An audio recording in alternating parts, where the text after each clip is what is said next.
Home isolation किसे कहते हैं? क्या ये भी क्वारंटीन और लॉकडाउन जैसी कोई चीज़ है या उससे कोई मुख्तलिफ चीज़ है? होम आइसोलेशन एक क्वारंटाइन ही है, लेकिन वो क्वारंटाइन मरीज़ के अपने घर में किया जा रहा है। आप ये देखिए कि बीमारी की 3 कैटेगरीज़ आप बना सकते हैं। एक कैटेगरी को हम कहते हैं माइल्ड डिज़ीज़, एक कैटेगरी हो गई मॉडरेट डिज़ीज़ और तीसरी कैटेगरी है सीवियर डिज़ीज़। माइल्ड डिज़ीज़ यूँ समझ लें कि वो तमाम लोग जिनको इन्फेक्शन ट्रांसमिट हुई, उनको हल्का फुल्का ज़ुकाम हुआ, थोड़ा बहुत बुखार हुआ और उसके अलावा कुछ नहीं, जिस समय सर्दी लगी, बुखार हुआ। अब ये वो लोग हैं जो डिज़ीज़ तो जिनको है, लेकिन ये इनको हॉस्पिटलाइज़ करने की ऐसा ज़रूरत नहीं है। इन लोगों को हम रिक्वेस्ट करते हैं कि आप अपने घर में ही रहें, अपने कमरे में आइसोलेट रहें। उससे 2 फ़ायदे होंगे। एक तो ये कि आप इधर उधर आपकी नक़्लो हरकत से जो बीमारी ट्रांसफ़र होनी है वो नहीं होगी।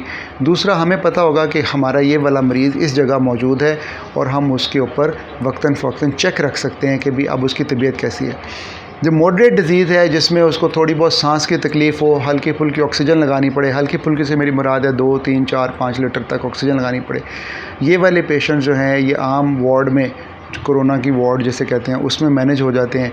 जो शदीद तकलीफ़ वाले मरीज़ हैं वो होते हैं जिनको 15 से 17 लीटर 20 लीटर ऑक्सीजन लगानी पड़ती है, या उससे भी ज़्यादा बाज़ दफ़ा उनके सांस इतना ख़राब होता है कि उनको सांस के लिए मज़ीद सपोर्टिंग डिवाइसेस जो हैं वो लगानी पड़ती हैं। तो उनको फिर हमें हस्पताल के स्पेशल यूनिट्स, जिनको हाई डिपेंडेंसी यूनिट्स कहते हैं या इंटेंसिव केयर यूनिट्स कहते हैं, वहाँ पे रखना पड़ता है।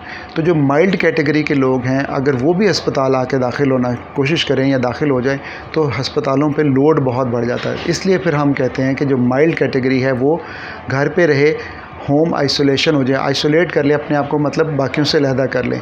तो ये एक तरह की क्वारंटीन ही है।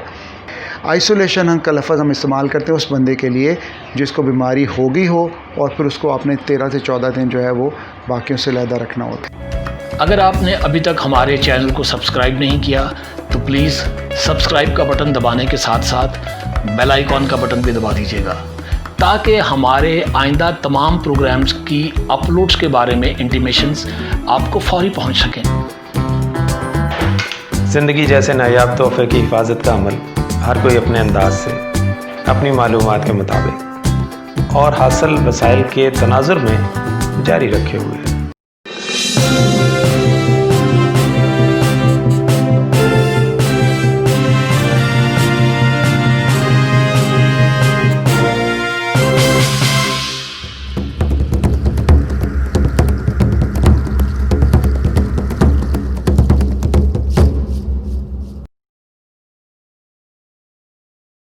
ऑक्सीजन सैचुरेशन से क्या मुराद है और ऑक्सीजन सैचुरेशन का इस बीमारी में क्या किरदार होता है? अच्छा, ये एक टेक्निकली एक डिफ़िकल्ट क्वेश्चन है। मुख्तलिफ मेरे जो कोलीग्स हैं उनकी इसके बारे में ज़ाहिर है अपनी प्रोफेशनल राय होगी। मैं मुहतात होकर सिर्फ़ अपनी राय बयान करता हूँ। जो ऑक्सीजन सैचुरेशन है, इसका मतलब ये है कि हमारे खून में जो हीमोग्लोबिन है वो कितनी % ऑक्सीजन उठा रही है। यानी अगर हीमोग्लोबिन के 10 मॉलिक्यूल हैं और वो 10 के 10 ऑक्सीजन से फुल हो जाएंगे तो ये 100% सैचुरेशन हो जाएगी। और अगर वो उनमें से 8 मॉलिक्यूल ने ऑक्सीजन लिफ्ट कर ली है और 2 ने नहीं की, तो 80% हो जाएगी। ठीक है, इसको पल्स ऑक्सीमीटर, वो जो उंगली पे हम लगाते हैं, उससे मेजर किया जा सकता है।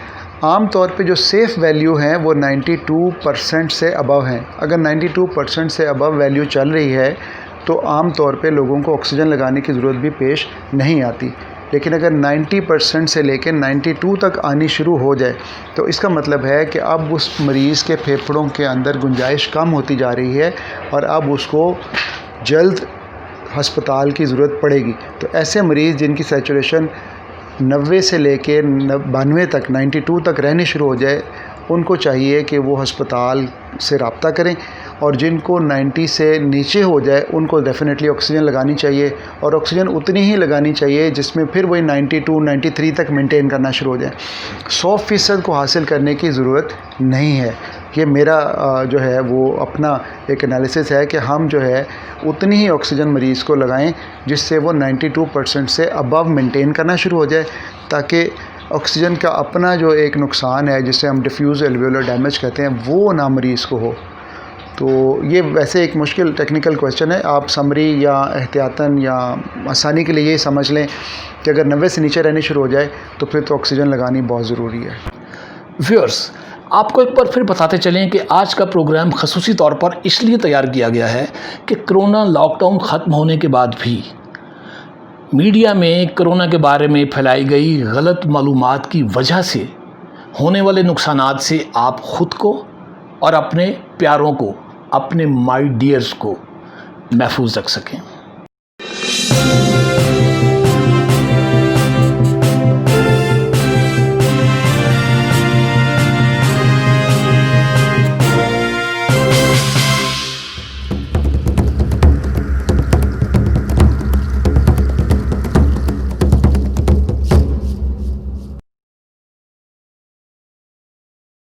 डॉक्टर साहब, इस बारे में भी बड़ा कन्फ्यूजन पाया जाता है कि कोरोना का कौन सा टेस्ट पहले करवाना चाहिए।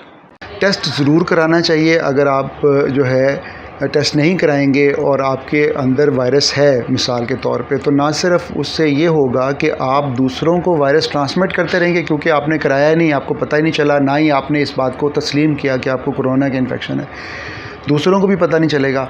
दूसरा ये कि आपकी जो ट्रीटमेंट प्लानिंग है जो आपके डॉक्टर ने आपके लिए करनी है वो मिसलीड हो जाती है। गवर्नमेंट के इदारे किसी को पकड़ के नहीं ले जाते, वो सिर्फ़ और सिर्फ डायरेक्ट करते हैं कि इनको आइसोलेशंस करनी है, और उस आइसोलेशन से जैसे मैंने अभी पहले ज़िक्र किया कि सबसे बड़ा फ़ायदा ये होता है कि डिज़ीज़ ट्रांसमिशन मज़ीद नहीं होती। अच्छा, दूसरी बात जो इसमें आ जाती है कि कौन सा टेस्ट कराना चाहिए। पीसीआर ही जो है वो एक यूँ समझ लें फ़िल वक्त अभी के टाइम में एक गोल्ड स्टैंडर्ड टेस्ट है जो कि पॉजिटिव आ सकता है और वहाँ से हम पेशेंट को आइडेंटिफाई कर सकते हैं। ज़िंदगी और सेहत का चोली दामन का साथ है। बीमारी सेहतमंद ज़िंदगी को मुश्किलात में गिरफ़्तार करती है। बीमारियाँ ज़िंदगी के हुस्न को मुतासिर करती हैं और तंदुरुस्ती को मौत की जानब धकेलती है।